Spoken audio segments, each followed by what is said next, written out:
What tree is that? What tree is that?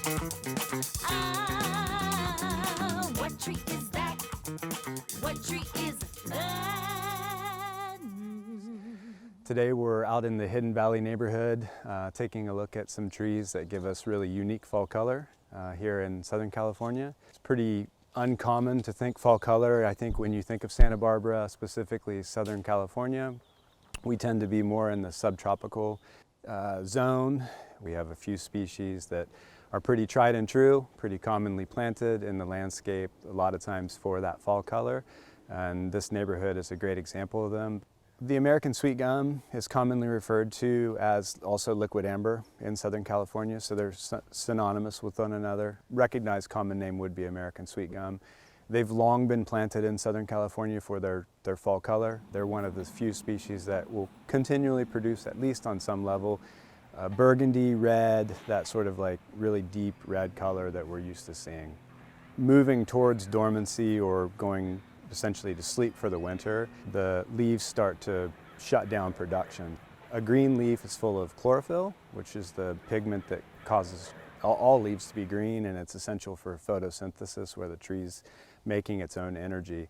As the leaf starts to shut down, the chlorophyll starts to disappear, and these other pigments that are known as carotenoids, these are the oranges. They're responsible for, say, the orange in carrots, the yellow in corn.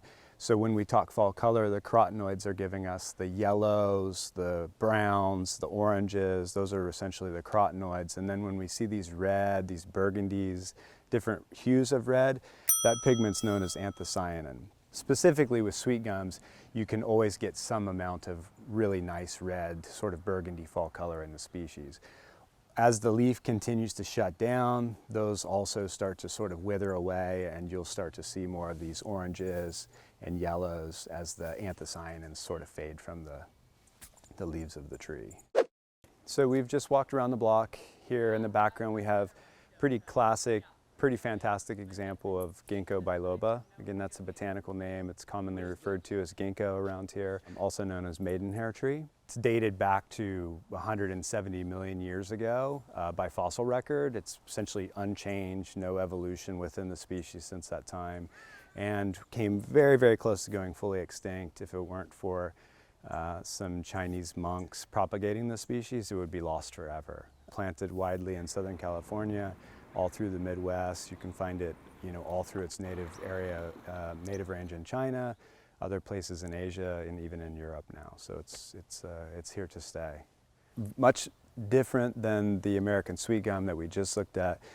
Ginkgo's planted because it always has a very tried and true sort of dynamite yellow fall color. This is probably the best that we've seen it in years. Fall color tends to be dictated by length of day. And there's some other factors like moisture, temperature plays a small role, but essentially as the days become shorter and shorter, that's really the cue for the trees to recognize that it's time to start going dormant if they're a deciduous species. I think we've seen a really nice, more traditional fall this year, and I think most people that look around and pay attention to fall color can say that this is one of the best years that we've seen in the last at least 3 to 5 years, in my experience. And this is again another classic example of just the brilliant yellow fall color that the ginkgo can display. And this is the carotenoid pigment that's responsible for this like really dynamic yellow color in this species. So we've driven just down the street from the Hidden Valley neighborhood. We're over on Allen Road now, very close to the Arroyo Burro open space. The tree we're looking at in the back is commonly referred to as Chinese pistache. Its botanical name is Pistachia chinensis. As you can imagine, it's native to China, in large parts of Asia. Another tried and true fall color tree for Southern California.